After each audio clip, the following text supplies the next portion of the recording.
9 जुलाई क्या मोदी सरकार के खिलाफ एक बड़े खतरे की घंटी बज रही है। चुनाव आयोग का तुरंत फरमान वापस लो। कि ये गरीबों का वोट छीनने का तरीका है ये, और मगर ये इन लोगों को मालूम नहीं है कि ये बिहार है। ये बात समझे नहीं है, ये बिहार है और बिहार की जनता ये कभी नहीं होने देगी। लोकतंत्र की जननी बिहार है और उसी लोकतंत्र की जननी से जो लोकतंत्र को खत्म करना चाहते हैं, ये हम बिहार के लोग हर कुछ नहीं होने देंगे, नहीं होने देंगे। जिस तरह से पूरे देश में केरल से लेकर कश्मीर और इधर राजस्थान से लेकर मेघालय तक एक स्वर में सबने बोला कि उन्हें न वोटों की नोटबंदी पसंद है और ना ही चुनाव की बंटवारा पसंद है। मजदूर किसान के हकों पर जो डाका डाला जा रहा है उसके खिलाफ हम खड़े हुए हैं। और तो और जो अधिकारी वर्ग है, जो कर्मचारी वर्ग है, वह भी सड़कों पर उतरकर मोदी सरकार की गलत नीतियों के खिलाफ हल्ला बोल रहा है। यह एक नई तस्वीर है, नई करवट है भारत की 2025 में। नमस्कार दोस्तों, मैं आपकी दोस्त भाषा, आप देख रहे हैं बेबाक भाषा पे दो टूक कार्यक्रम, एक सीधे सवाल के साथ कि बिहार के सारे जिलों में जिस तरह से एक स्वर में आवाज उठी कि वोट बंदी बर्दाश्त नहीं है, इसके खिलाफ हम सड़कों पर उतरने के लिए तैयार हैं। और साथ ही साथ पूरे देश से जो ये दृश्य आए हैं, अलग अलग राज्यों से ये जो तस्वीरें आई हैं, ये जो वीडियोस आए हैं, ये चीख चीख कर एक ही बात का ऐलान कर रहे हैं कि मोदी सरकार, जिसे अब 11 साल हो गए हैं, इसकी मजदूर विरोधी नीतियों के खिलाफ ललकार रहा है। मजदूर किसान सड़कों पे उतरा है, छात्र, नौजवान और तो और जो कर्मचारी हैं वे सीधे इस बात का ऐलान कर रहे हैं कि अब इस तरह की दमनकारी नीतियों का वे विरोध करेंगे। बिहार से जो ललकार आई है वह तो आपने देखी ही। सवाल सिर्फ यह नहीं है कि कांग्रेस नेता राहुल गांधी पटना पहुंचे, उनके साथ तेजस्वी, भाकपा माले के महासचिव दीपांकर भट्टाचार्य, भाकपा के डी राजा, माकपा के बेबी, यानी सारा का सारा इंडिया गठबंधन एकजुट। और यहां सिर्फ सवाल बिहार का नहीं है, यहां पर सवाल है कि यह जो वोट बंदी है, दरअसल यह कॉन्स्टिट्यूशन की बंदी है, क्योंकि कॉन्स्टिट्यूशन ने हक दिया है हर भारतीय नागरिक को वोट डालने का, जिसकी बड़े पैमाने पर चोरी करने की तैयारी है। कि हमने महाराष्ट्र मॉडल समझ लिया है, इसीलिए वो हम नया बिहार मॉडल लाए हैं। और मैं आपको साफ बताना चाहता हूं कि ये गरीबों का वोट छीनने का तरीका है ये, और मगर ये इन लोगों को मालूम नहीं है कि ये बिहार है। ये बात समझे नहीं है, ये बिहार है और बिहार की जनता ये कभी नहीं होने देगी। ये बीजेपी के नॉमिनेटेड इलेक्शन कमिश्नर हैं, ये देश की सच्चाई है। और मैं बिहार के युवा से कहना चाहता हूं, ये सिर्फ आपसे वोट चोरी नहीं हो रहा है, ये आपका भविष्य चोरी हो रहा है। ये चोरी नहीं होने देंगे और आपको, बिहार के युवा को ये चोरी नहीं होने देनी है। और पूरा इंडिया गठबंधन आपके साथ खड़ा है और हम ये चोरी कभी नहीं होने देंगे। और तेजस्वी यादव ने भी ललकारते हुए इस बात को दोहराया कि मोदी जी याद रख लो, यह बिहार है और बिहार न गिनी पिग बनेगा और ना ही लोकतंत्र की हत्या होने देगा। ये भाजपा की, यूपी जी की, ये जो मोदी आयोग है, इनकी दादागिरी नहीं चलेगी।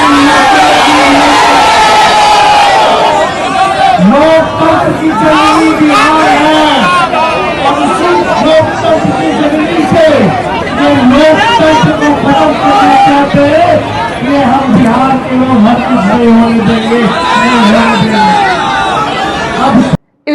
अभियान में भाकपा माले की पूरी टीम और दीपांकर भट्टाचार्य एक केंद्रक के रूप में उभरे।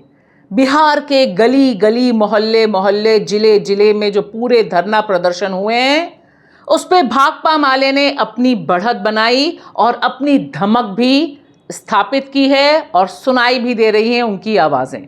आइए अब बिहार से आपको सीधे ले चलती हूं तमिलनाडु। तमिलनाडु में एक बहुत जबरदस्त प्रदर्शन हुआ। चेन्नई हाईकोर्ट के सामने सैकड़ों की तादाद में सफाई कर्मचारियों ने प्रोटेस्ट किया और उन्होंने कहा कि मोदी सरकार की जो मजदूर विरोधी नीति है, उसका सीधा असर सफाई कर्मचारियों पर पड़ रहा है और इन सफाई कर्मचारियों ने बड़ी संख्या में गिरफ्तारी भी दी। यह अपने आप में एक बेमिसाल लकीर साबित होती है। और यह तस्वीर देखिए, यह केरल के कोच्चि की रिफाइनरी की तस्वीर है। यहाँ पर प्रोटेस्ट करने से हाई कोर्ट ने बैन लगाया था और उस बैन को धता बताते हुए कोच्चि रिफाइनरी के मजदूरों ने बड़ी संख्या में हड़ताल की और यह ऐलान किया कि वह देश भर में जो चक्का जाम है, जो आम हड़ताल है मजदूर विरोधी नीतियों के खिलाफ, उसका हिस्सा हैं। यह भी एक यादगार पल है केरल के लिए। उत्तर पूर्व का मेघालय, वहां पर यह जो प्रोटेस्ट है, यह बता रहा है कि जितना भी दमन चल रहा है हर जगह, लेकिन मेघालय इस दमन के खिलाफ अपनी भूमिका तय कर रहा है। और इसमें बड़ी संख्या में पंजाब, हरियाणा, उत्तर प्रदेश, बिहार, पूरे देश भर के किसानों ने भी शिरकत की, जिसमें महाराष्ट्र के नासिक के जो किसान हैं, उन्होंने खुलकर कहा कि मोदी सरकार देश के हर नागरिक के अधिकारों का हनन कर रही है। पंजाब, हरियाणा, दिल्ली की छोटी छोटी मजदूर बस्तियों में सुबह सवेरे से ही प्रोटेस्ट शुरू हो गया था और जंतर मंतर पर भी प्रोटेस्ट हुआ। जंतर मंतर से देखिए मुकुल सरल की रिपोर्ट। दोस्तों, आज आम हड़ताल है और मैं हूं दिल्ली के जंतर मंतर पर। दिल्ली के जंतर मंतर पर एक बड़ा जमावड़ा है। तमाम ट्रेड यूनियंस, पॉलिटिकल पार्टीज, छात्र संगठन, मजदूर, किसान, सब लोग एकजुट हुए हैं यहाँ।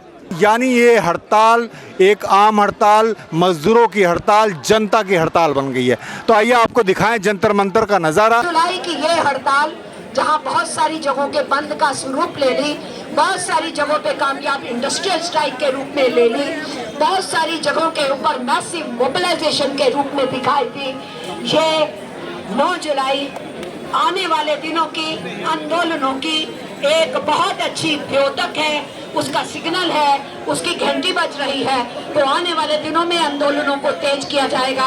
ये सेंट्रल यूनियन से जनरल स्ट्राइक की कॉल इसलिए दी क्योंकि मोदी सरकार ने एक तरफा नीति का ढांचा तैयार किया है जो केवल और केवल अडानी अंबानी का फायदा होता है और इस देश के मेहनत करने वाले, इस देश के धन बनाने वाले मजदूर किसानों के ऊपर बुलडोजर चला रहे हैं। ये 4 लेबर कोड का मतलब ही यही है। बहुत सफल हड़ताल है आज और तमाम पॉलिटिकल पार्टीज ने इसका समर्थन किया है।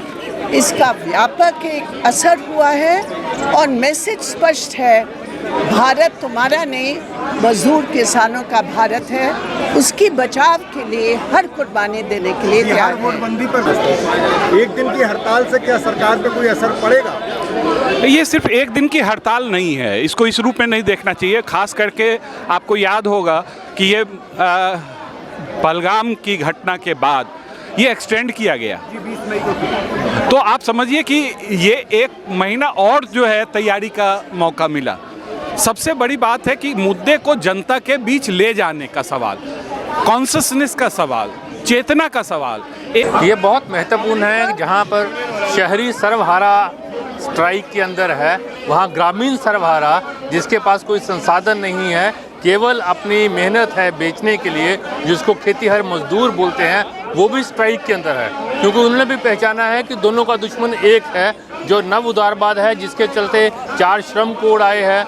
मजदूर अपने मजदूर की पहचान से दूर होता जा रहा है। खेतीहर मजदूर को तो वैसे भी मजदूर की पहचान मिल ही नहीं रही है, सरकार केवल आंकड़ों में है, उनके लिए कोई नीति नहीं है। तो किस तरह से नव उदारवाद की नीति उनके जीवन को प्रभावित कर रही है। हम छात्र हैं, कल को अगर हमें नौकरी के लिए जाना पड़ेगा तो हम पे भी ये सारे नियम कानून अप्लाई होगा। तो हमें जो है जितने भी वर्कर्स हैं, जो भी मजदूर हैं, उनके साथ खड़े होने की ज़रूरत है।